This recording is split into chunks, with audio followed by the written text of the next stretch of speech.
the human ego, my own ego and other people's ego, is the most frightening thing in the world for me.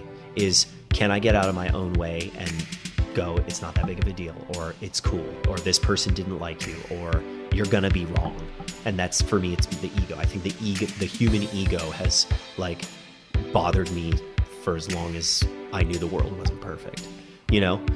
So I think that scares me, is being able to just not make that right decision, which is, hey, it didn't work out, or I didn't get that gig, or this person's not, you know, you tried this person on a gig and they didn't do it. Now you have to go talk to people about it, or, you know, yeah, just making poor ego decisions. And how do you work on that to kind of refine and work on your ego? These are great questions. This is great. This is good for me. I think that finding the good in situations, when, especially professionally, finding the good in situations, clear lines of communication with yourself and with other people, and breathing, just breathing. Like when you're upset about something and you know, you're on an event and you can't find someone, just taking that breath and going, okay, what's the best way to do this? I think, but honestly, how do I deal with it? Just healthy communication. And I make mistakes, man, just like everybody else. I make a lot of mistakes. We're human. I make a ton of mistakes. Yeah. So, welcome to the Amani Experience Podcast. In this podcast, you will experience wisdom, advice, and stories from creatives all over the world. Your host is Amani Roberts, who is a DJ, music producer, professor, avid book reader, and developing salsa dancer. On the show, we love to share the stories of creative professionals, especially people who've gone from the corporate life to the creative life. Once again, welcome to the Amani Experience Podcast. Welcome to episode 49 of the Amani Experience Podcast. For this episode, we have Alistair Tober with us. I enjoyed our conversation. We had fun talking, and you know, as you see, it's a longer episode, but it's all worth the listen. Great wisdom within our conversation. The three things that really stood out from our conversation is how Alistair talked about how the human ego scares him, and that was a continuing topic that kept coming up, and I just respect his transparency and how he's working on his own and recognizes how we all have things we need to work on with regards to the ego. Second is just the story of how the Young Guns grew into VIP's Entertainment from a band that was started in San Pedro. It's a great story. I enjoyed that. And then I also really enjoyed how he talked about doing the work before you show up to work. And he made a great Bill Murray reference. So I love it. Thank you very much for listening. To reach me, email me. You can email me at podcast@amaniexperience.com. And to the show we go. Our guest today is a South Bay, California native born at Torrance Memorial Hospital.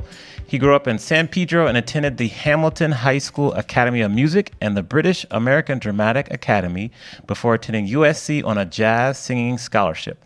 He graduated as a theater major before performing in such shows as Rock of Ages, Joseph and the Amazing Technicolor Dreamcoat, Jesus Christ Superstar, Grease, and Singing in the Rain. He also released an album inspired by the standards From the Start in 2009 and acted in TV shows from Dexter to Days of Our Lives. Now his company, VIP's Entertainment, features a stable of bands that covers most genres of music.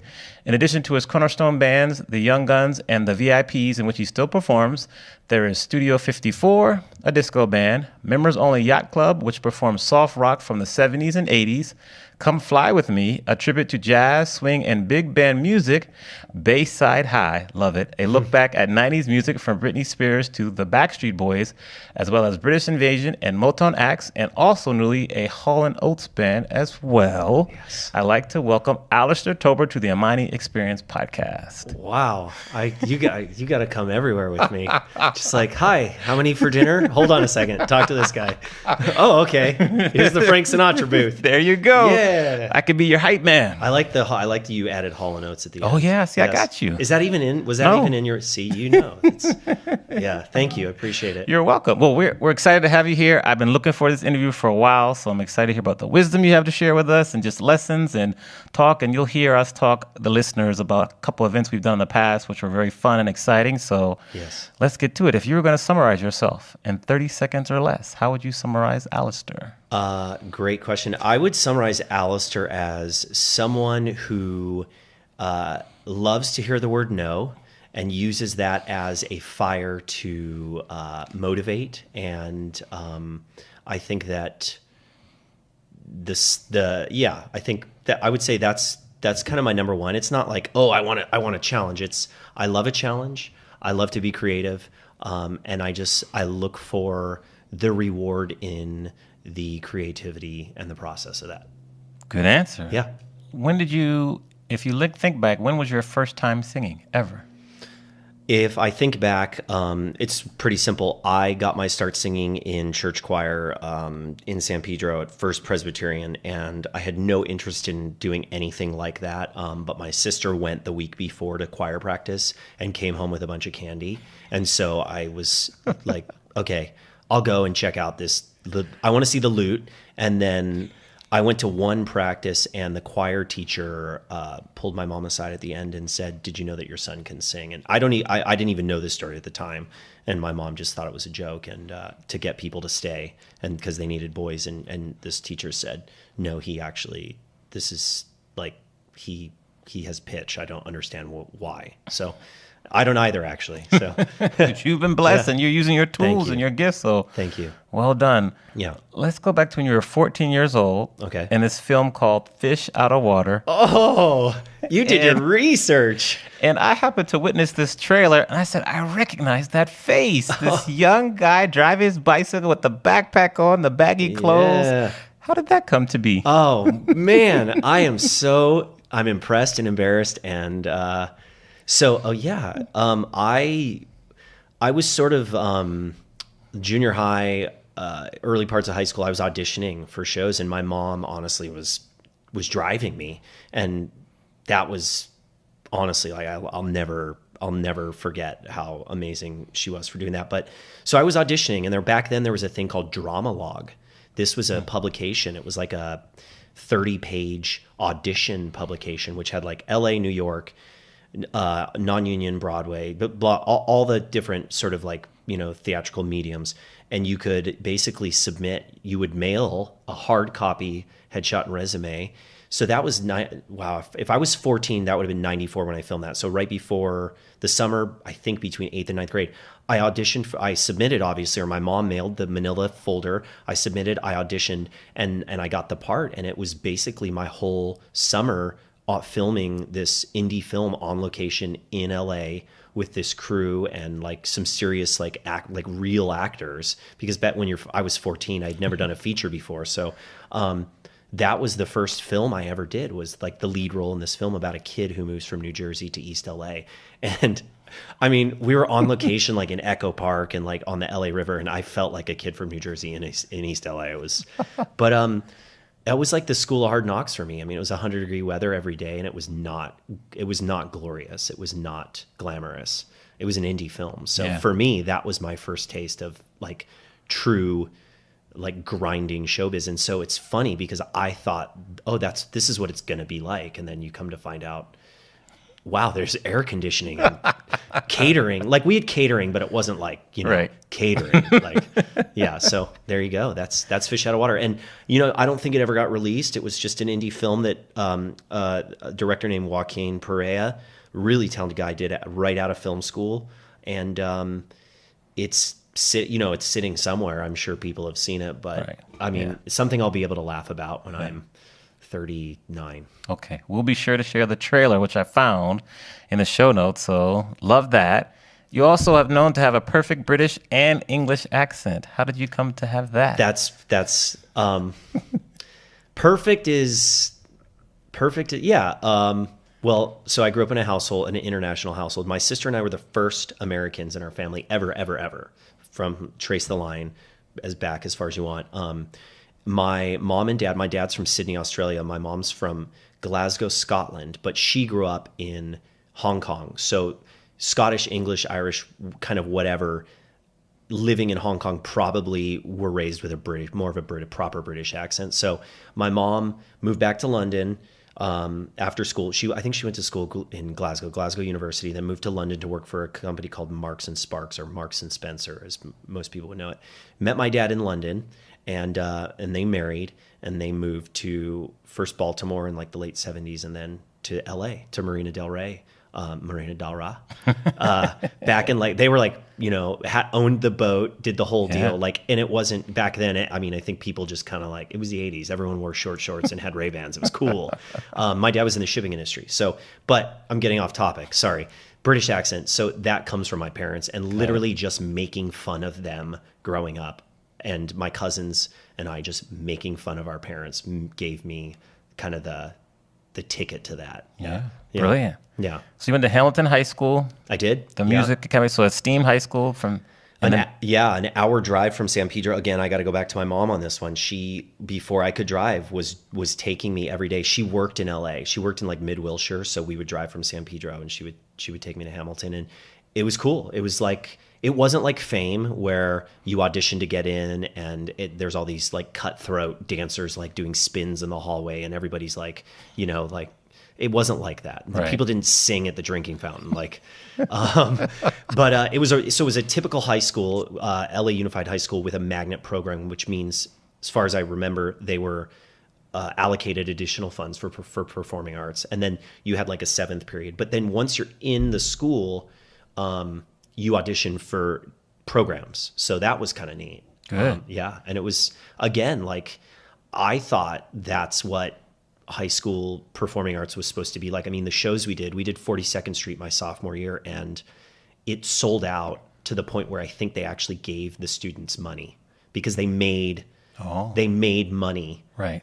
So I want to say I got a check for $100 at the end of that. And the cast was huge, right? Probably 40 people, because the show raised so much money that Mr. Kaufman, I think the fine print was, wait a second, we're a nonprofit educational institution. We have to pay or do something with this money. And someone must have said, well, let's just give it to the kids. And I'm like, $100 when you're 15, like, we'll take it. So anyway. Cool. Yeah. So. From there, you went to USC. You majored in acting and minored in jazz vocals. So I went in on a jazz scholarship, which was a really challenging program for me. I went into the music program on a scholarship and ended up not staying on as a music major. It was a really tough decision, because I've always been passionate about the Great American Songbook and music, but the course load for me, I was already working, I was already, doing TV and other stuff and shows.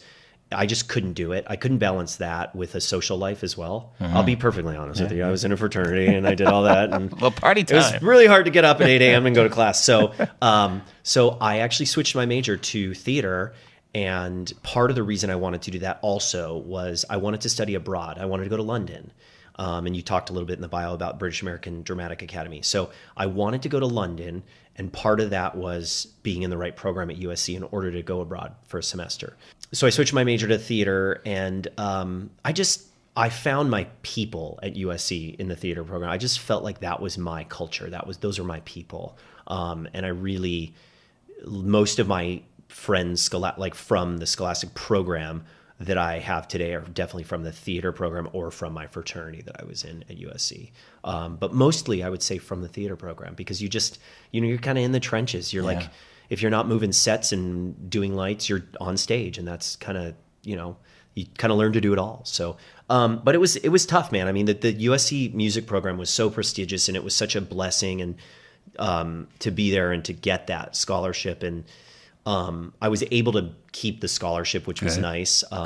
But it was a hard day. I remember the day I went in for my jury, which is where you basically sing or perform, if you're an instrumentalist, in front of like a panel of faculty. And I said, I'm going to be transitioning into the theater program, and it was tough. It was a hard day. It was a hard day. I mean, yeah, it's just tough, but it was the right thing. I had to follow my heart at that point, and I remember just having conversations with counselors and people, and it was the right thing for me to do. I was not the I was not the music student that I needed to be in order to be there and be present and properly finish a program that was there. Someone else deserved to be in that spot, you know, and that's kind of how I looked at it. And also, again, I couldn't juggle it all. So I switched. Okay. Yeah.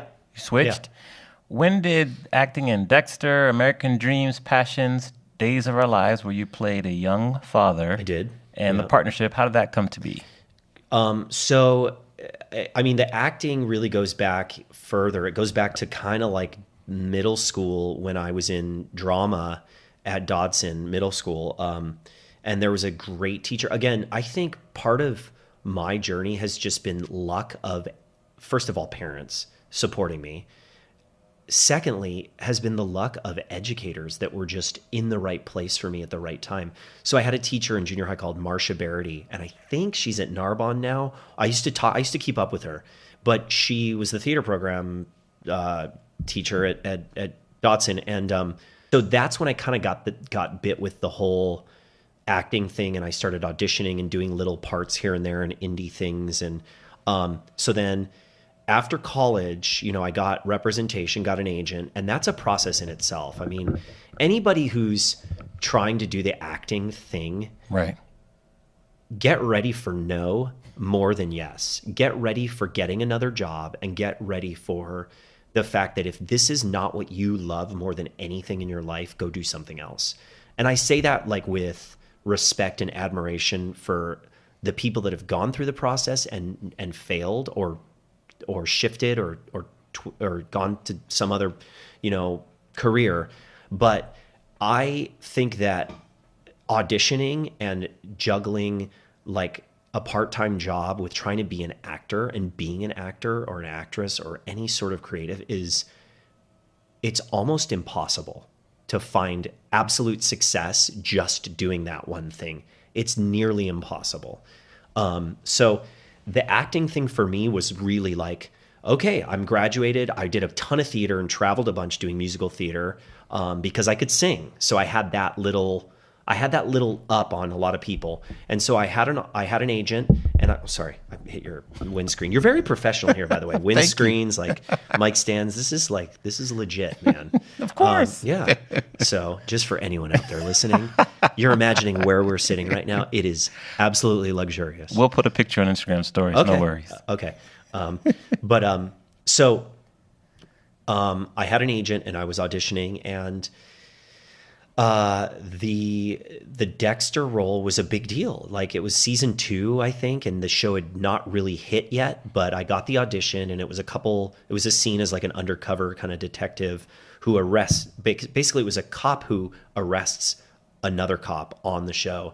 And I went in and I auditioned and I got the part, and no callback, nothing, and score. I'm like, okay, cool. So here I am. I got this co-star, and then I show up to the set, and you know, I realized who the scene was with because I didn't really know the show. Right. I see these names, but I hadn't watched the show yet, and it was on Showtime, so it was still kind of limited. If you didn't have Showtime, you probably couldn't see it. And then the show syndicated to CBS for a season and did really well, but then it was too gritty for CBS, so Showtime took it back.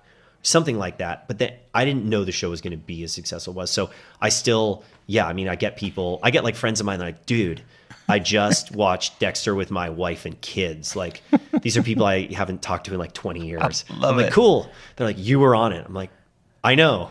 It's great. So, I mean, I'm very thankful for that, you know, that scene and that work. But I mean, it's just a show. Yeah. Like, but then Days of Our Lives, similar situation. Agent, went in for the audition. Oh wait, that one I might have just got booked like off of like a relationship. A lot of my acting stuff has come because I knew the casting director, had a relationship with someone on the show, or like my agent knew someone, and it was just like, boom, you're giving it. I mean, since Fish Out of Water was like the lead role in a feature film, like how many months of work, like crazy. I haven't had anything big like that. Most of the stuff I've done is like little tidbits here and there. And that's why I go back to it's hard, because like I consider myself someone who understands the business, is pretty savvy with like, okay, let's make some decisions for this audition.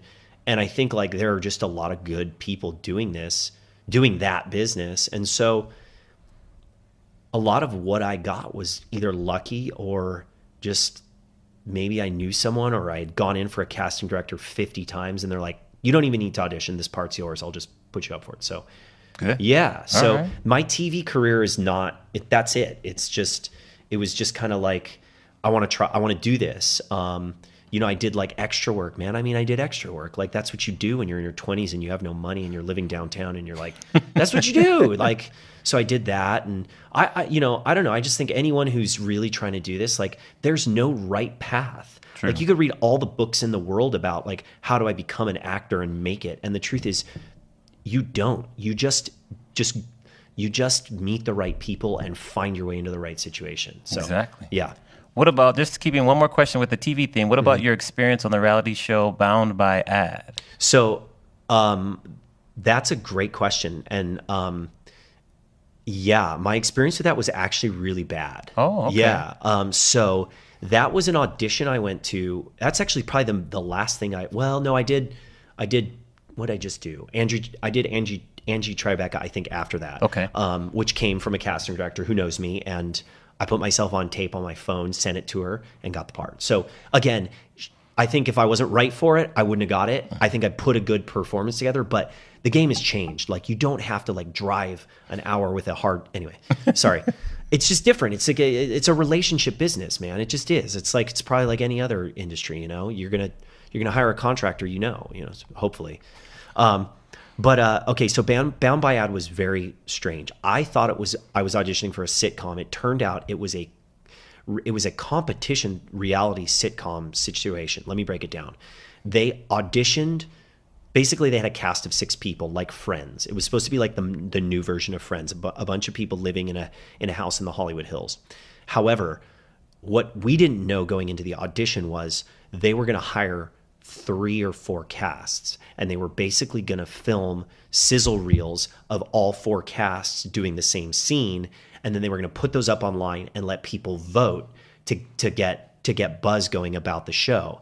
And it was this like investor and creator from Russia who seemed like a really nice guy at the time, but it turned out that he was a nice guy. I just don't think the concept really had the execution it needed, and so I think it fell flat on its face.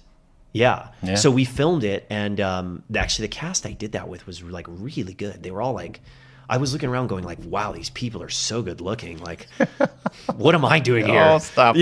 Stop no, it. It was like, I mean, seriously, they were like the most attractive human beings on the face of the earth. They were also, I was the old guy in that cast. I was like the oldest person there. And that was years ago. It was, yeah, a couple years ago. Okay. I will say though, funny story about. So anyway, I'm getting. This is great, man. I mean, you didn't know you were. I mean, I love it. You're gonna have to edit this thing for like 17 weeks. No, it's okay. Okay. So when I auditioned for that show, the breakdown of the role was they wanted a British guy, a wealthy British guy who moved to America and was basically like a boat salesman. That I'm just using that as like a metaphor. And so I decided I had nothing to lose. I did the entire audition interview the whole time, even the filming, even when we cut. Anytime I talked to anyone on the crew, the only people that knew I was not British were my direct castmates, the other 5 people I was working with. Everybody else thought I was British the whole time, and I never broke my British accent, unless I was with those 5 people and we were like off in a corner discussing. Because it was like it was like being on a game, it was like being on Survivor at this film set, because Right. you're working with these 5 people. And then it's your turn to shoot, and then now they're going to shoot another 5 people. So it was really like, it was cool, but I literally, like, I would have conversations with the guy playing my role in another cast, and I would totally be British the entire time. That's great. And no one ever asked, like, are you really British? That's great. Dude. I thought you were. So Done. my mother would be so proud. My real British friends are probably like, that's the worst accent ever, you Grey Poupon commercial loving idiot. So Talk to us about VIP's Entertainment. What motivated you to start your own company? Because I know you first started weren't Rock of Ages, and then from there, what motivated you to start your own business? I think okay, so, and going in the theme of like of your podcast and sort of entrepreneurism and business owners and making that switch from corporate, I think that is kind of that's the basis of the shift for me professionally. And I think, okay, so I was doing a ton of acting, I was singing, I was doing concerts all over the country. I did the show Rock of Ages from the beginning, man. Like script one, like the Pink copy. And I was in that show for a long time, helping to develop it, a lot of the harmonies.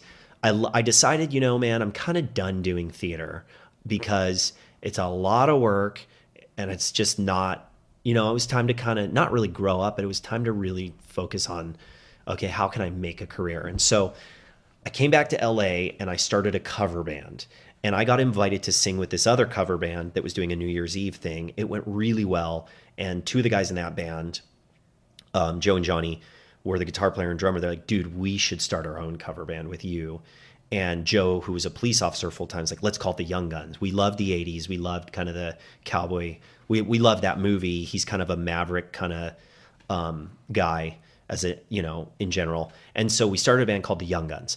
The Young Guns was literally a cover band I started at a bar in San Pedro called the San Pedro Brewing Company, which was like keyboards, bass, drums, guitar, myself. And then we added a female singer later. Her name was Kelly Carbosh, and I knew her through her husband, who was an actor friend of mine, PJ. And so it was like a 5-6 piece band that would go out and we would do weddings and we would do any event we could get. And it was a grind, man. I mean, we were playing bars, clubs, anything. And for me, that was like my fun kind of weekend gig that really didn't make a ton of money. I mean, I think everybody made it, $100 for a club or a bar or something like that each. And it just wasn't that great, but it was enough to like kind of get me into this scene where I was amassing a ton of songs. I was memorizing so many cover songs and really what works, what doesn't work. And that's where I learned how to sort of become an MC, to really, because theater, there's a fourth wall, right? In musical theater, you're a character, and unless it's a really specific show, you are a character where you are not talking to the audience. You are not yourself. You're something else. So when I started singing in this cover band, the Young Guns, it was like, whoa, I can actually play off the audience. I learned how to be, a little bit wittier. You just learn how to be present in the moment. So anyone looking to perform should definitely, to me, singing in a cover band is like being a stand-up comedian. The only way you're ever going to get good is if you go out and do it in front of crowds. And put it.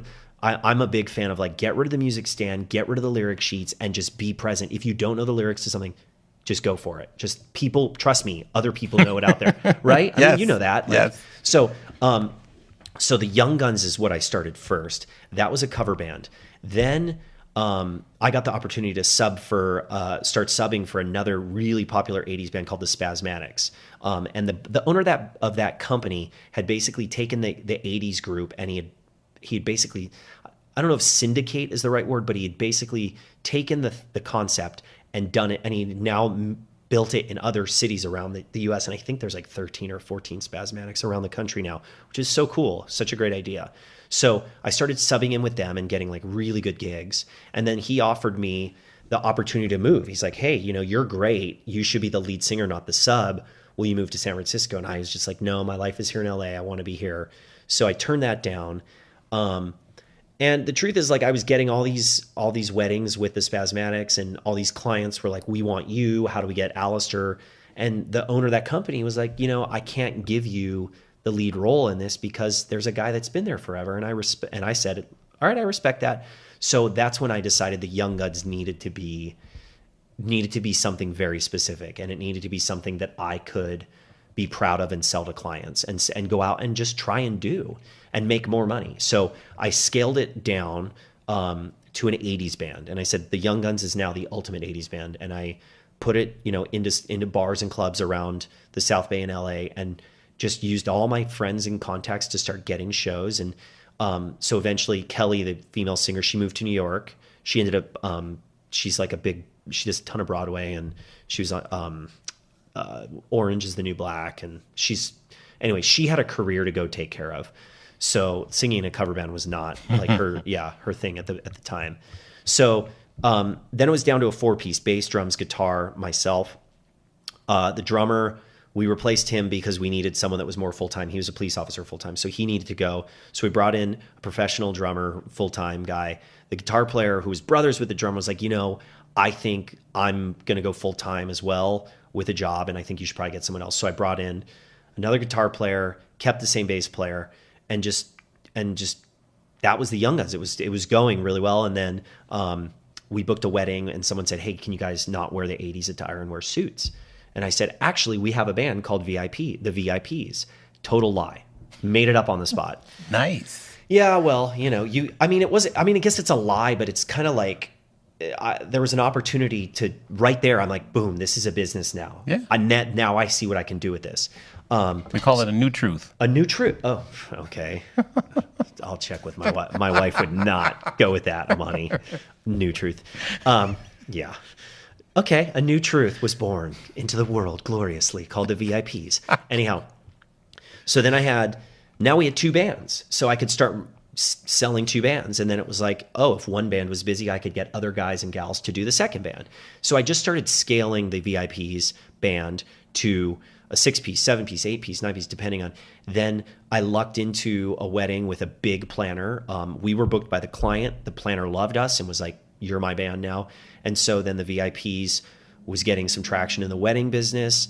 Between the Young Guns and the VIPs, I was starting to do more sort of public stuff and really get it going. So then I thought, hey, what are some other verticals I could do here? There were some guys that I had a 90s band with. They weren't interested in moving forward with this. They wanted to do their own thing. So I said, I'm going to Bayside High, 90s band. And so 90s and Y2K. So I started that vertical. And it's funny, a friend of mine the other day texted me. He's like, dude, I'm on your website. Are you in every single one of these bands? And I said, you have to understand something. I'm like a chef, right? I open a restaurant, I get the kitchen up and running, and then I hire the right people. Can I swear on this? Yes, you can swear. Okay. Let me back up. I want to verbatim what I said to him. I don't want to paraphrase. I said, Max, I'm like a chef. I open a restaurant, I get it up and running, then I put people in place that I hope can run it, and I hope they don't fuck it up. So am I in every band? If I need to be and I'm available, damn right I'm in every band, because I have, it's like, it's not me going, I don't trust people, but I can't be in 10 places at once. So now, like the other night, I had like 3 weddings on one night, right? Great. I'm in one band and I've got 2 other people working. There are weekends where I'll just take the weekend off and I'll go hang out with my family, and I've got other people that are great and they can work and do it. So now, fast forward, the VIPs band is no longer called the VIPs band. I actually got a cease and desist from a company, a band, they're not a company, band in Washington, D.C. with the same name. And they said to me, you probably know them. You're from D.C., right? I am from D.C. They're probably friends of yours. Not friends of me. You're my friend. Not friends of mine. So, no, this is a cool story, though. So I had to lawyer up, basically, and because I had no idea how to handle this. And so they sent me a cease and desist, which included they wanted to see my revenue for the last 3 years. So my attorney, who's a fraternity brother of mine here in Manhattan Beach, great guy, Chris Sorley, said to me, I'll handle it, and so he sent them a letter, and we came to a settlement, and the settlement was this. And it took about 2 weeks back and forth. The settlement was they wanted me to change the name or give up the name VIP's band. So I started a company called VIP's Entertainment. So I am no longer the VIPs. I am VIPS Entertainment LLC. However, the band, the VIP's band, is now called Uptown Live Band, which is cooler anyway. There you go. There you go. And I was literally like driving to an audition, and I came up with the name. And it was like, Uptown Funk, Bruno, the whole deal. And so I came up with that. So that's my like flagship variety / wedding band. I just brought in another group of people who had their own band that I'm now calling Red Carpet Collective, which is a cool another variety band, and they're great, and they do like classic, they do everything. I'm talking to another guy in the South Bay who's got a variety band that's more on the like Rolling Stones sort of Santana side of things. So we're talking about maybe bringing him in. And basically the way it would work is I would just rebrand it and name it for my company. Yes. He could keep his name, And then when he's on my gigs, he would just give out my cards. Because, you know, that's like an agency relationship. Right. So, so that's VIP's entertainment now. I mean, we've worked together, so a lot of times we need DJs. Yeah. And I think like with wedding clients and important clients, you got to work, you know, you're going to work with people you know and trust. And I also think a lot of it is it's a people business before it's a music business, because it's not that things will go wrong, but if you trust people, it typically means that they're prepared and they understand what your expectations are. So, yeah, I mean, I don't think I've ever had a problem with a band or a DJ not being prepared, because you know great people, I know great people, and it's about people first, and then it's about things and music and noise later. And that's kind of how I run my business now is I just want people. I mean, I'm a musician, I'm a singer. So when I get people a gig, I want them to feel like they're making the money they should be making. They're getting the food that they need. They're getting the you know, all those sorts of things they're not hard. They're hard for people to ask for. And I think that's kind of the difference between people that are successful on the agency side of things is you're not pushy and rude. You're just real and you're honest up front. And that took me a while to learn, you know, I mean, I was that guy that was like, oh guys, nobody ask for anything. I'll handle it, you know? And so, so now I'm really like, I've got this EDM live thing, which is a DJ with a band. I've got the Hall & Oates thing, which I'm really hoping the Hall & Oates thing for me will be where I can go and do that and take it to places around the country and internationally. And the rest of the bands based here in Southern California I can fill them with other great talent. And I think I can. We're getting there. We're getting there. So when was the turning point? When did you realize that your business and your company was like, this is it, it's going to work? When, I think the turning point where I knew this business was going to work was when I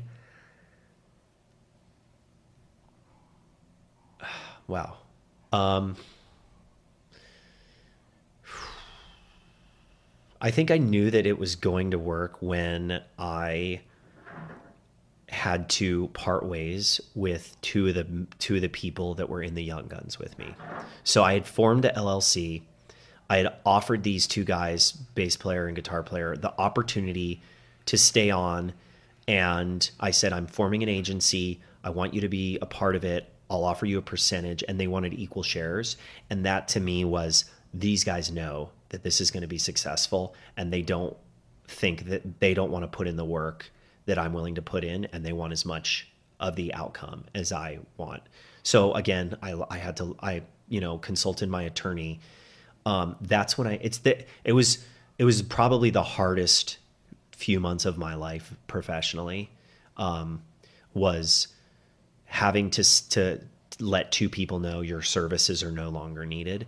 And it was really hard because I wanted them so bad to be a part of the band, but I couldn't run the company with them the way it was set up. I needed to be the creative director, and I needed to also really push the gas, and they didn't see that, and it was a shame. So that's when when I really knew that the business was going to work, is when I had to part ways with two people from the Young Guns and say, your services are no longer needed. This is now a business that I run, and I will contract everyone accordingly. Yeah. So, and they were friends. I mean, they sat and broke bread with me during Thanksgiving and Easter and came to my family's house. I mean, it was a really, really tough time. And my wife and I, you know, had many conversations and stressful, we had arguments about this, and God bless her and thank God for her, because she was the one that really helped me make it happen. So. And are you two, the three of you all still in touch? No, talk? No more? No. I mean, I can't fathom how upset they are with me, because I think the process, this is the thing, like, we had so much fun as the Young Guns, like doing all these shows, but remember, the Young Guns existed before these two guys. It was a bar band that I started in San Pedro with the Camello brothers. And it just, you know, they saw the writing on the wall that I wanted it to be more, and that I was, so I never thought that the two guys, like these two guys that I had to get rid of, ultimately from the Young Guns, I never thought that I would have to do that. I always thought, cool, they'll be a part of this. When presented with the opportunity to start the agency and really make it an LLC and make it a company of bands, they never wanted that. And I remember one of them saying to me, dude, what are you, nuts? What do you think you're going to be in the greatest 80s band in the world? And I'm in my mind, I'm like, yeah, dude, have you seen, you're in the band. Have you seen the 80s prom? Have you seen what we do? Like, we're not getting flown around the country for nothing. So I think, again, he had other things going on that were really great for him. And so this for him was just like, I don't want to work that hard. And so, so I'm not in touch with them, unfortunately. And, I mean, I ask about them to other people that are, and I wish them all the best. So what's important for creative professionals such as yourself, myself, to succeed in today's business environment? Being a mathematician. Explain. You have to be good at numbers. I've been thinking about this before this interview. I knew there'd be a question like this, like what's one thing? So you have to know your numbers. I love Shark Tank. I watched the show, or have watched religiously. And you got to go into the tank knowing your numbers. And the tank represents like if you call me and you're like, Alistair, hey, I got something downtown LA through one of the DMC companies that I work with, and what do you think it would cost to do band, DJ, speakers? We need an extra setup of speakers. You have to know those numbers, like a nutrition, like it's like a doctor knows the organs. You have to know your numbers in this business before you even get down to it. You can't go, okay, let me call you back with a quote. You need to say, like, roughly get all the details, and then just know your numbers. And I think time is of the essence now, because if you miss a call or miss an email, you better get on it really quick, So I think knowing your numbers, creative professionals, know your numbers, so you can focus on being creative. The other thing a creative professional better be ready for is this. And I tell this to musicians and singers that work with me. The work better already be done when you show up to work. I love that. The work's already done. I love that. You cannot show up and go, okay, guys, what are we doing? and the work needs to be done before you show up to work with other people. Let me specify, clear that up. The work you do at home and in your free time and in your workshop is so that when you show up to swing the bat, you're hitting the ball. You can't get in there and go, oh gosh, I don't know what kind of pitches this guy throws. You know what I'm saying? So, the work needs to be done before you show up. And as a creative professional, like the music, that's the easy part. Get ready for the people you're going to deal with. Get ready for, I love drunk people. I think drunk people are great. We make them our ally. We use them as like, yeah, we're, on gigs and sing, but get ready for the drunk people, get ready for the, the tears. What, you remember we did that one wedding and you remember, can I talk about when you played, remember I made you play, I asked you, I didn't make you, and you agreed. Yes. We did a wedding. This is great. We did a wedding and the bridesmaid was like, she was pretty wasted. I don't think she was like fall down drunk, but she was tipsy, but she was emotional. She was, as my wife would say, an ugly crier. All right, keep going. Do you remember that? Going. So she was an ugly crier. She had too much to drink. She was very emotional, and her speech went on so long as the bridesmaid speech, the maid of honor speech, that I turned to Amani and I said, "Hey, Amani, do you have any like string music, like Oscar music?" And we played her off like the Oscars. Do you remember that? Yes, that was we were up at what's the ranch? The was it Hummingbird Ranch? Hummingbird Nest Ranch. Hummingbird Nest Ranch. I remember that big tent. Yeah, that was a fun wedding. They had the In-N-Out truck that came after dinner. Yeah. Oh, so good, so good. Good story. That was a fun wedding. Yeah, They danced, man. Yeah, they danced. did. Woo! But anyway, so I think first off, know your numbers. Go into the tank knowing your numbers, and when you show up to work with people, the work should already be done. To me, that's like, well, then we're good. Then we can enjoy it, because then you're in the moment, then you're present. A lead singer who's looking at lyrics. What? I see these companies, they're charging $30,000 for a wedding band, and there are iPads all over the stage. Yeah. And I'm like, but what those singers and those people don't understand is the crowd doesn't know. So just get rid of the iPads, get rid of the phones, get rid of the lyrics. If it's a spur of the moment thing that someone throws at you and you're like, you know what, I'm going to obligate this, sure, fine. But get rid of that stuff. Like, be present, be in the moment. And to me, that's doing the work ahead of time. And Bill Murray is my inspiration for that. As an actor, every director that's ever worked with him says he shows up having already done the work. So he's just making choices and throwing them at the wall like spaghetti. And your job as a director and an editor is to just, okay, let's go back and pick which ones we want. I think that's so cool. Yeah. I've always used that. So, Good. Yeah. Why do you love what you do? Because we move people out of where they are. Like if you have a crappy day and you're a basketball fan and you put on a basketball game, your day gets better. And if you are at a wedding and we're singing, we are escaping. We're what are we doing?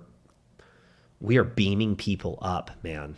That's why I do it. And it's like I was given this talent. I was given this talent to sing. My mom used to have a magnet on the fridge that said, God's gift to you is your talent. Your gift to God is to use that talent. Preach. Yeah. Yes. So, and whether you're religious or not, that gift came from somewhere, right?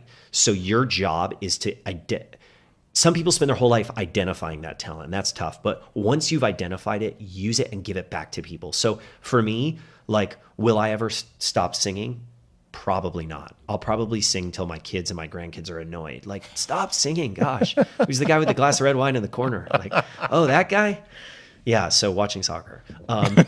But yeah, so I think that, does that answer your question? That did answer the question. I mean, why do you do it? Why do you DJ?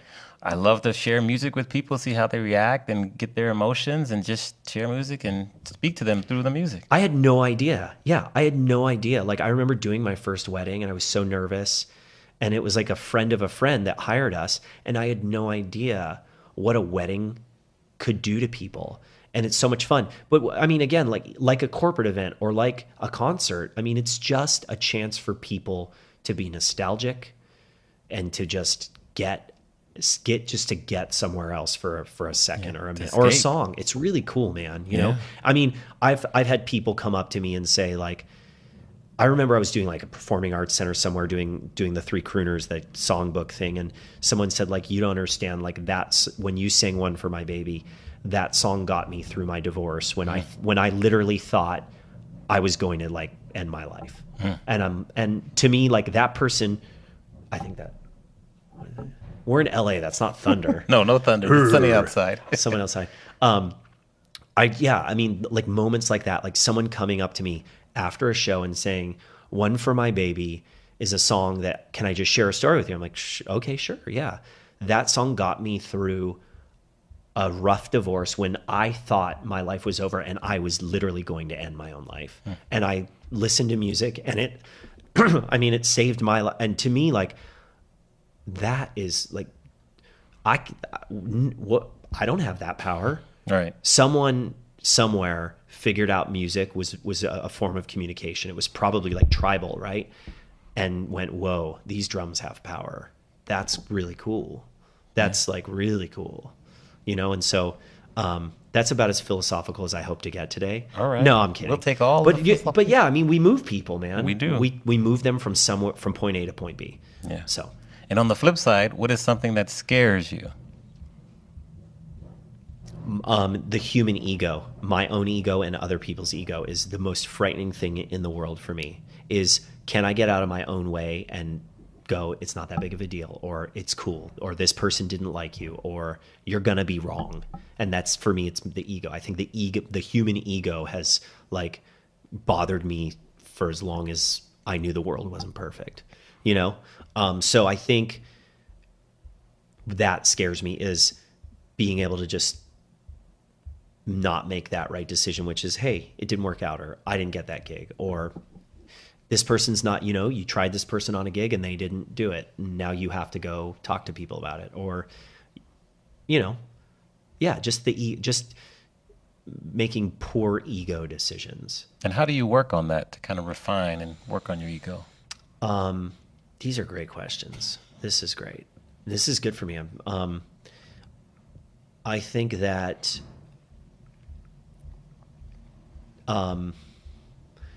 finding the good in situations, when, especially professionally, finding the good in situations, clear lines of communication with yourself and with other people, and just breathing. Like when you're upset about something and you're on an event and you can't find someone, just taking that breath and going, okay, what's the best way to do this? I think, but honestly, how do I deal with it? Just healthy communication. And I make mistakes, man, just like everybody else. I make a lot of mistakes. We're human. So I make a ton of mistakes. Yeah. So, yeah. Now, our industry, your industry specifically, like bands, singers, very crowded space. Mm-hmm. How do you rise above all the noise and distinguish yourself from the competition? Customization. Making the client more important than the noise you make. Putting the client's needs first. So, for example, when you hire a band or you hire a DJ or you hire any sort of creative, the question you should be asking them is, are you willing to go on a creative journey with me and process with me? And I think part of that, there's a thing called story brand. And the idea of the story brand is, you are not the hero. You are the Yoda. You are the Jedi that's helping the hero, aka Luke, get through that journey. And so, our job as event vendors or anybody in any sort of service industry is, remember, you're not the hero. You're the Yoda. You're the Jedi. Your job is you're the tutor, the mentor, whatever you want to call it. Under your tutelage, you're taking someone on this journey, whether it's their wedding day, whether it's their song list, whether it's their bat mitzvah, whatever that might be, their company party. And I mean, people will let you make decisions if you can prove to them that you have their best interests at hand. So I always go back to, let us customize the experience for you. We will help you. We will guide you. We will give you choices. But ultimately we will listen. And music is about listening. And so it's really easy for me to transition. Music is about listening into business is about listening to the client. Yeah. Well done. Thank you. Yeah. How has a failure or an apparent failure set you up for later success? Do you have a favorite failure of yours? Yeah. It's not that long ago. We did a wedding, and it was like a really dusty vineyard, not a lot of power, not a lot of circulation. The planner, there was really no planner. It was like a day of planner. So I was really communicating with the bride and the bride, and she had sent me a ton of requests, and it was all set up, ready to go.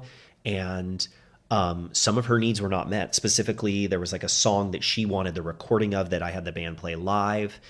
And what I learned from that was that the lines of communication were not clear. It was a massive failure because that day was so important to her. And there were certain aspects throughout that were so massively important to her. But we weren't having those discussions. And I can only blame myself, because looking back on it, I should have known to have those discussions with her, because there wasn't a planner involved. Usually a planner might be having those discussions and then relays that to us. So what I've learned from that is, when I'm dealing with a client, even if there's a planner involved, I make sure, like 2 weeks before the event, no matter what the event is, to get on the phone with them or meet them face to face. And literally I go through every single detail.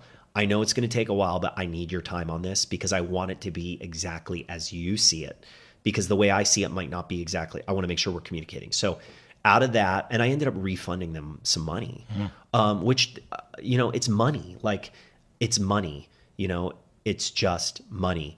At the end of the day, what you're bringing up, what I learned from this is, I took away a tool that is like, it has made this whole process for me virtually bulletproof. Unless someone's crazy and totally forgets what we talked about at their event, this is like the bulletproof system that I live and die by now, and all my bands do. So now, as you get to be more popular and get to be flown around the world and do events of just magnitudes that you wouldn't imagine before, you get more critics. Yes. How do you handle your critics, or haters as we call them? Oh, I mean, at this point, I think that,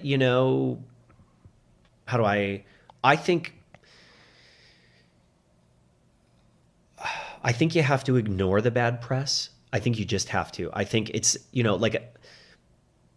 okay, there are two ways. One is meet it head on. If it's like a Yelp review or it's some sort of online thing, that's the thing with online now. It's made it really tough because it's there and people see it. Eyeballs are going to get after it. So I think you have to reach out and just say, hey, I want to talk to you about your experience. What about your experience is not in line with what we were trying to, portray? That's the first. The other is, if it's people talking about you and spreading the word, you got to just rise above and move on. And we're all guilty of that. That goes back to that ego thing, like jealousy or envious or, other companies, coming up with things people, look, if you're a designer or you're creative, people are going to borrow. That's just what happens. It's music. It's visual.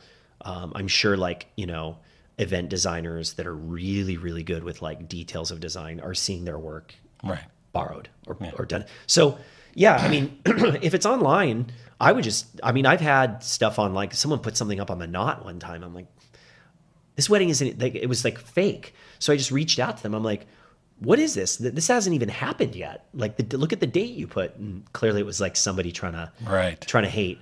Yeah. Haters gonna hate, man. Taylor. Right. But, there's that. And I think just rising above, man, it's hard. That goes back to that ego thing, right? Yeah. So it's like, if people are talking about you, they're talking about you.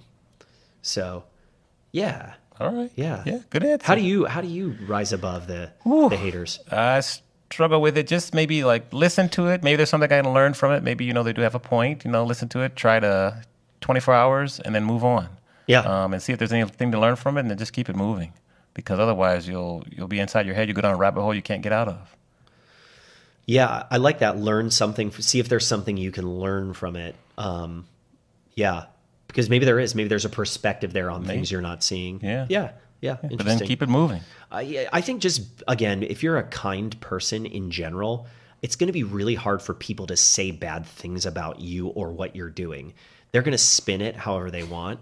But if they spin it like, hey, I didn't like the way that they did those songs. Okay, cool. Well, what didn't you like about it? Maybe I'm not looking at this the right way. So, yes. But if you're a good person and your intentions are good, it's not a lot of people with any weight or merit. They're going to just say like, that guy's a dick.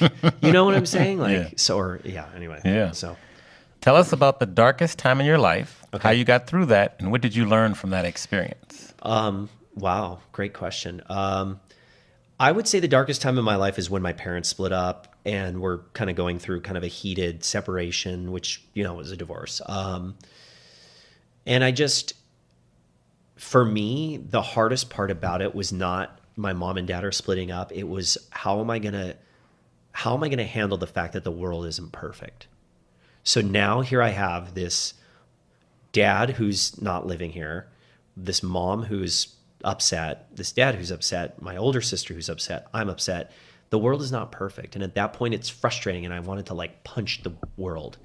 And then as a, 9, 10, 11-year-old, 8, 9, 10, 11-year-old in that age, you're going, oh gosh, people at school are going to think I'm different. How do I deal with that? So for me, it was either anger, aggression on the playground or in school, or it was lying. There was a lot of lying going on. And that was like a pattern for me as a kid. I'm going there with you if you're cool with this. Is that okay? Cool. Bring it on. So that, it's important. I think like that for me was the darkest time in my life. And it was the darkest time for my family. And I think that, there was like, how do I deal with my friends that have these perfect families? I'm now this kid that doesn't have that. So I've got to make up for it. So, there was some lying, there was anger, there was, luckily I was too young to get into like drugs or I was at like a Christian school. So I was around good kids. There was no bad influences. And honestly, my parents were they were great. They were really supportive and really helpful. And it's funny, divorce hits different kids at different times of their lives. It hit me right then and there, and it hit my sister later. So, we all deal with it in a different way. So that's the darkest time. There was another part to the question. Well, so 2 parts now. Excuse what me. did you learn from that experience? And then also as a follow-up, how do you handle it now when you realize that the world isn't perfect? That's the constant ego struggle, man, is like, you can't always people please and make everything look like it's perfect. What I learned from that divorce ultimately is that people are going to make mistakes, and honesty is the best way to make a mistake.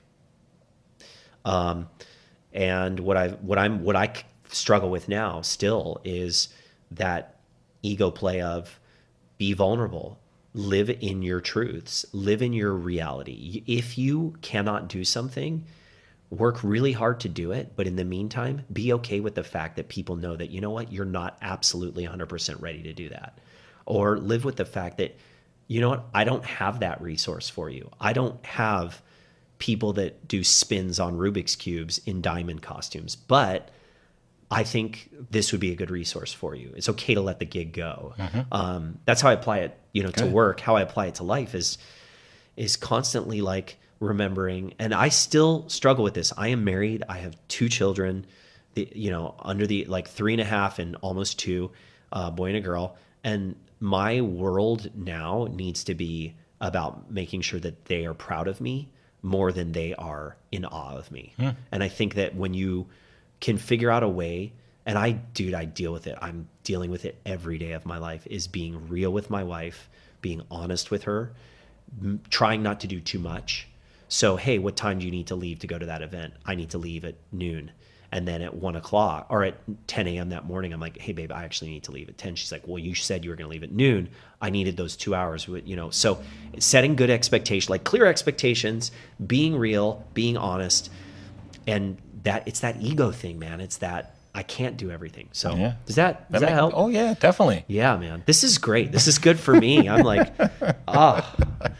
I feel like we just like went through through one of those like mud baths. This is great. Let's go rinse off. Who was the most influential person for you growing up? My mom, probably, because I spent the most time with her, just in terms of like, my mom, as far as like being a person, my mom, as far as being a professional.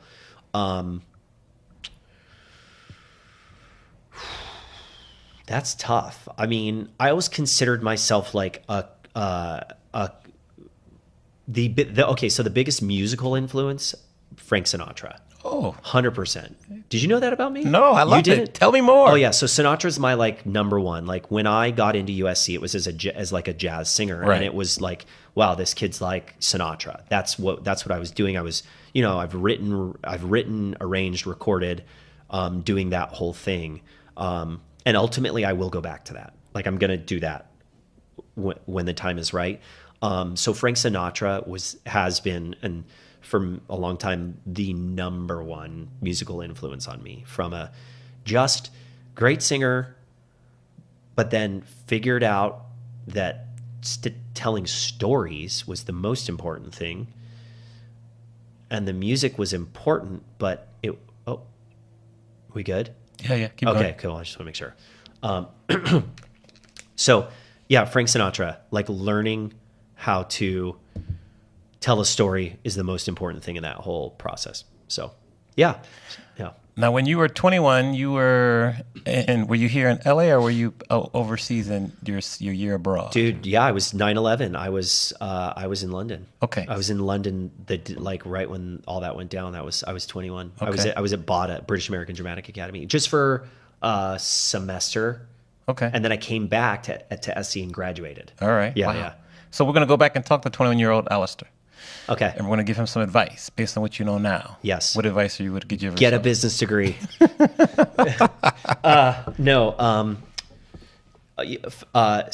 Definitely everyone going to school for performing arts should also study something along with that. Make the time, carve it out. Econ, accounting, business, something. Marketing, yeah, like communications. Or at least take those classes. Don't do. Are we good? Yeah. Is it okay? I don't know. Okay, cool. Take those classes. Don't do music, and then I'm gonna, I figured I'd do like poetry on the side. Great, do poetry, but do communications, marketing, econ, business, real estate development. Like understand how to do business, because it is a business, yes. So I have one guitar player that works with me, super talented guy.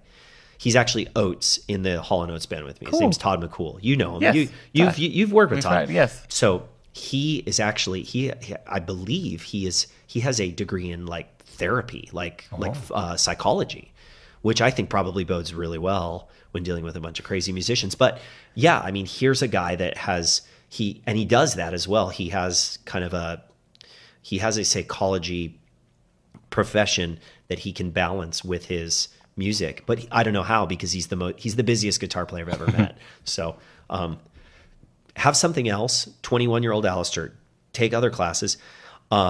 Second thing, dude, Alistair, it's not that big of a deal. It is not that big of a deal. Like, if something goes awry, socially, professionally, socially, romantically, socially, romantically, socially, calm down, man. Calm down. It's okay. It's going to be okay. It's okay.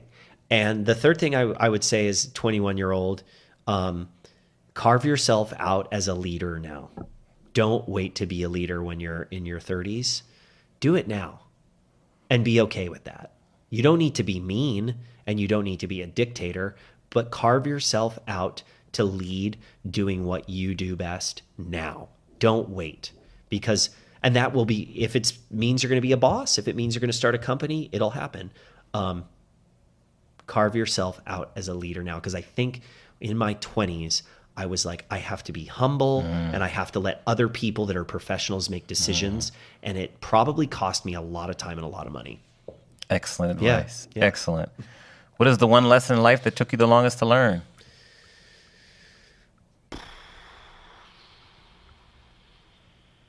It's okay to, I think the one lesson in life that it's taken me the longest to learn is this whole human ego, live in your truth. It's okay to be flawed, be admired, be respected. And you want people to be proud of you, not in awe of you. And I think so it's okay to have flaws. Got it. It's okay to have flaws. And it's okay to not know the answers to things. Yeah. Not every great person has a sentence. What is your sentence? For example, my sentence is, I love to help people unlock their creativity by teaching them how to DJ. That's great, man. What's your sentence? Does my sentence have to be like music centric? No, it can be whatever you want it to be. So I have two. Okay. I have two. The first is from my mom. Okay. My mom. I'm going to say it with a British accent. All right, Can I do that? Yes. All right. She says, right, Alistair, the sign of good manners is tolerating other people's bad manners. That's the first one. How was that? Was that okay? Excellent. Right. Thank you. Thank you very much. Right. And then, so I have always taken that with me. Yeah. The good manner, bad manner one. I love that. I think that's so cool. I mean, you can use it in those awkward moments. You can just use it. You just tolerate. We need to get your mom here with us next time. Yeah. Yeah, sure. Okay. Yeah. She'd love that. No, she's actually got a really interesting story. She's crazy. I mean, just all the immigration attorney stuff. She's not an attorney, but all the immigration visas that she's done for people is crazy. She's met cooler people than me, which is like, come on, Mom. You're my mom. Number two, the second one. The one I kind of live by is life is easy. People make it hard. Yes. And I tell that to people that I work with when I'm like texting for gigs, and like, you know, someone will say like, oh, thank you so much. The client was so great to us. They said to say thank you. They loved, you know, the way we did this. I just say, just remember, life is easy. People make it hard. They do. We do, yes. Yeah. Whew. Yeah. What is one new habit that you've added to your daily routine in the past year or so that has been most beneficial? One new habit that I've added to my routine is going to bed earlier. How has that been for you? I love that one. Great. I mean, that's just because I have, you know, two little ones, and inevitably somebody's up at 6 a.m. So I'm up at 6 a.m. or we are, my wife and I are up at 6 a.m. Just so going to bed earlier, something I've never really had to do until I had kids. So going to bed earlier is like, and it's great. I mean, I think I can be asleep by 10, and if I'm up at 6, I'm getting 8 hours. So, you know, going to bed earlier really helps. That's something I've done recently, or I'm doing it. Yeah. Good. Yeah. Now, we're big readers, voracious readers here on the Money Experience podcast. If there was 1, 2, or 3 books you feel people should stop what they're doing right now and start to read them immediately, what books do you recommend? The One Thing.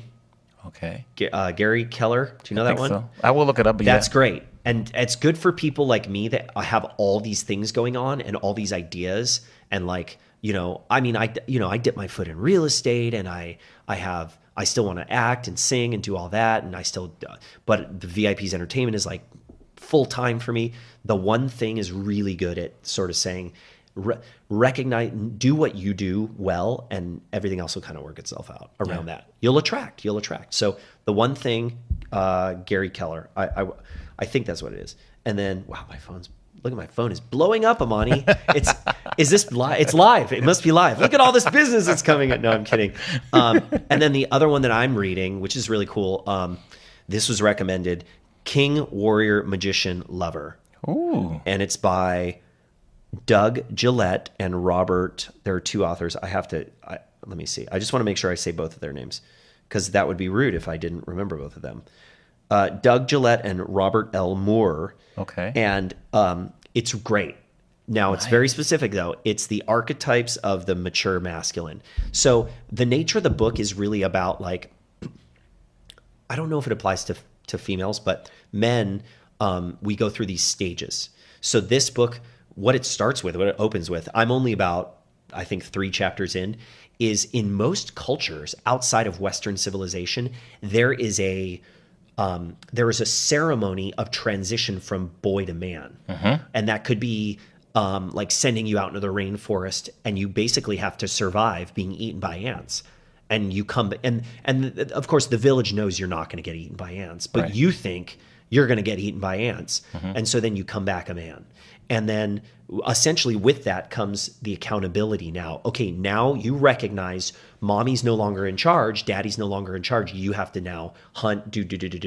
So like in the Jewish culture, there's the bar mitzvah. That was like, kind of an offshoot or an example of that. So in a lot of cultures, there's this like transition that we're missing in Western civilization. And so what's happening is helicopter parenting, and people basically aren't like being held accountable. It's like, so you're getting, we could go deep into this, like shootings and things like that, but I look at sort of the grand scheme, the big picture is people aren't being held accountable, so they're not respecting human life. They're not respecting responsibility, reliability, truth, taking care of themselves, like cooking an egg, Basics, man, basics. Yeah. So that's this book starts with that. Where it ends, I don't know. I'll let you know. Yeah. But I think it's sort of, for me, going to be really good about, like, you're a dad now, you're a husband now, you have a lot of responsibilities, and 50-something people that are kind of relying on you as contractors to get work. How are you holding yourself responsible and accountable in a very like philosophical way through the book, but then how do you apply that in like reality? Yeah. So good. Yeah. Good recommendations. Yeah. Thank you. Has anyone? Not that book. No. Not that. What about The One Thing? Maybe Anyone? once, but maybe not that either. So that's 2 new ones for our list. When I started kind of investing and getting into real estate, that was like a book that was really, I think there may be some real estate ties to that book, but it doesn't specifically talk about real estate. The One Thing's really good about like, honing out on one thing. So good. Yeah. All right, so we're coming to the home stretch here. We are? Almost. Wow. We're going to take a walk. We're going to look back over your accomplishments so far in your short life so far. Okay. What would be some of your most defining moments? Pick one defining moment so far as you had. Maybe besides your family and everything, but something like professionally. Okay. So I think that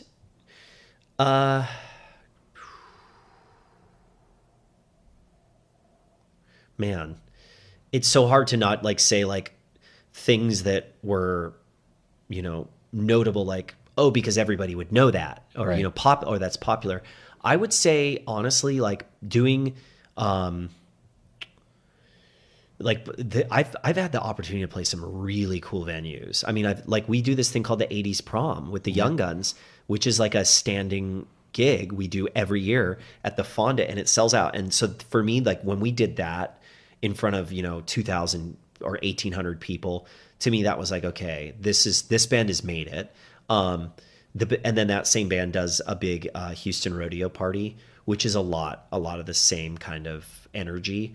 So and we do that every year. I've been doing it for 8 years. So that's a really cool moment, and that allowed me to start an operation in Houston, to open an office with my client down there is my friend and now my business partner. So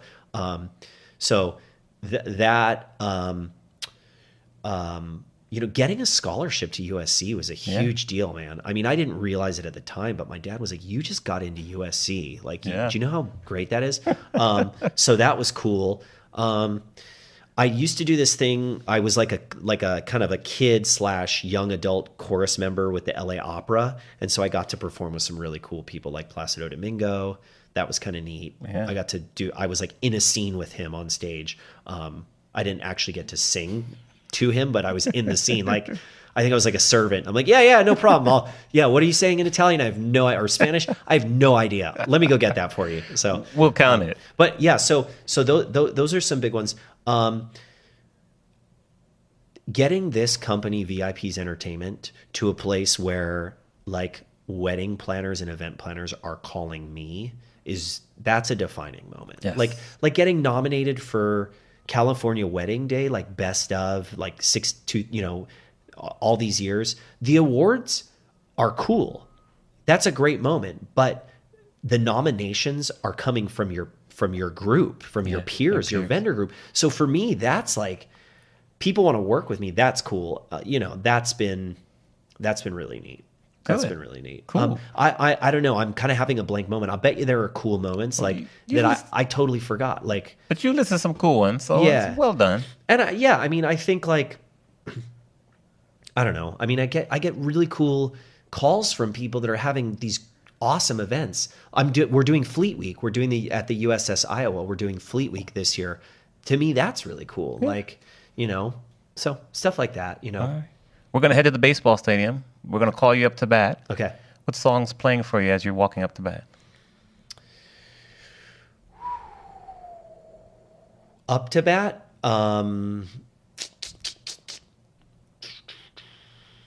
Man, up to bat. Don't Stop Believing, okay. Or any Frank gonna play? Yeah, that's after the game with My Way or sliding into home, man. Like, hey, I would say Don't Stop Believing or You Make My Dreams Come True. Hall & Oates, baby. Because I'm a huge fan. I love Hall & Oates too. Yeah. Woo. All right. So tell the people how they can find you online, social media. Can I say my top 5 songs of all time real quick? You can if you can want. Edit it out. We don't edit it out. Go ahead. So we were just on vacation. Someone asked me this, and he was from Georgia, and his list was so different. And I'm like, it's because you're from Georgia. It's like a different world. Number 1 song, I Can't Make You Love Me. Okay. You know that song? Yeah, that's with Bonnie Raitt. Bonnie Raitt, yeah. Bonnie Raitt. Love that song. Number 2, Tears in Heaven, Eric Clapton. Okay, Eric Clapton. Then I'd put Don't Stop Believing in there. Okay. And then I'd put In the Wee Small Hours of the Morning, Frank Sinatra version. Got it. And then I'd probably put Bohemian Rhapsody in there. Ooh, Queen. Yeah. Oh, okay. Yeah. I want to hear you sing the Bonnie Raitt song next time we're gigging together. I want to hear you sing that. That's a good one. Okay, I'll do it for you. Okay, cool. So that's my top 5. But I love it. But going up to bat, maybe Don't Stop Believing or You Make My Dreams Come True, just because they're like, I like the Hall & Oates one. We're gonna play the Hall & Oates version. Are you? Yes. Okay, cool. Okay, cool. Tell the people how they can get in touch with you on social. Thank you. So so for Instagram I use at VIP's Entertainment. At VIP's Entertainment. I have a personal Instagram, but I don't use it. Everything I do is through the at VIP's Entertainment. Facebook, the same thing, VIP's Entertainment Agency. Yes. On Facebook. Website is www.vipsentertainment.com. I don't use Twitter. I like it. I get it for certain people. It's great. It's hard for a bunch of bands. It's easier for like an individual. Right. I find that Instagram's been great for us because we can put videos up and they're there and they're boom. And then LinkedIn, VIP's Entertainment, or you can, I think LinkedIn, you can actually go to me, Alistair Tober. Yeah. And did I catch all of those? You caught them and all? YouTube. We have a YouTube channel as well. Okay, yeah. Which is great. I'm always putting new videos up. Yeah. That's like something I love. You know, is going to and I'll send people the YouTube videos. So that's VIP's Entertainment LLC as well. And we'll link that all in the show notes. You will? I will. Thank you. So before I ask you the final question, just got to say, first of all, thank you very much for being on the show. I love working with you. I love being able to network. You know, one of my defining moments of many was when we did the Zach Ertz and Julia Johnson wedding together. That was amazing. It was so much fun. So that was when we were at the Bacar in Santa Barbara. Yes. And I just appreciate your wisdom and all the advice you shared, not only here, but when we meet, regularly. So, I'm going to forgive you being a Real Madrid fan since you just beat our Liverpool team. I'll forgive that. Okay. Because Bale had a phenomenal goal. Okay, and who's my favorite player? Bale. Of course. And who scored? Woo, 2 of them, but a wicked one. If you're a soccer fan and you were on the fence or you thought Gareth Bale was not great, like, you should probably quit the sport. Like, just don't like the sport anymore. Yeah. He's amazing. Am I wrong? Bench. Came off the bench cold and did that like 4 minutes in. And honestly, that's the thing. I think if he starts, he's not got that fire. Yes. I think he's upset that he's not starting, and we could do a whole podcast on soccer. We could. And I'm sorry that Liverpool didn't win because that's such a great story, and they had a great run. Yes. And they deserve to be there. And it was bummer that Salah got hurt because he's such a great player. Right. But I'm a Madrid fan because of their players. I like players. I'm not so connected to clubs because they move around so much. True. But I appreciate the history of the sport too. So me too. Yeah. So I just want to say thank you. I can't wait to continue to work with you. We have lots of projects we're talking about. Yeah. So Thank you. It's fun, exciting, and we let our guests kind of take us home and give any last minute words of wisdom or advice to the listeners. So I'll say thank you, and you can leave us with some final thoughts. I think that this whole business and podcast situation is totally fun, and I think what you're doing, Amani, is really cool, and I think that people are getting an opportunity to learn about you, which is awesome and really smart. And I wish there was more time because there's so much more to you that I feel like people don't get to know, because you interview other people. So someone needs to interview you. Well, for episode 50, we're going to have that. We're going to have past guests submit questions. I love it. And then we'll get you to submit a question, and that'll be how I interview myself. It might have to be 2 parts. We have so many questions. No, and you have such a great story too. So thank you. And I mean, I feel honored knowing the people you've had. I feel honored to be here. And I mean, my parting words I don't really have words of wisdom for anyone because I feel like I have so much still to learn, but I just think, do the work ahead of time. Do the work before you get to work. Yeah. Good. Thank you. All right. Thank you for listening to the Amani Experience podcast. You can check out the show notes on amaniexperience.com/podcast. Please remember to leave us a review on the platform you are listening on, and share this podcast with anyone who you feel would benefit from listening. See you soon on our next episode. Check 1 2 3 4. 1 2 3 4. Yeah. Hi. Can we have the click run the entire interview? So let's do the whole thing in like 120. That way you can mix it into like a dance track.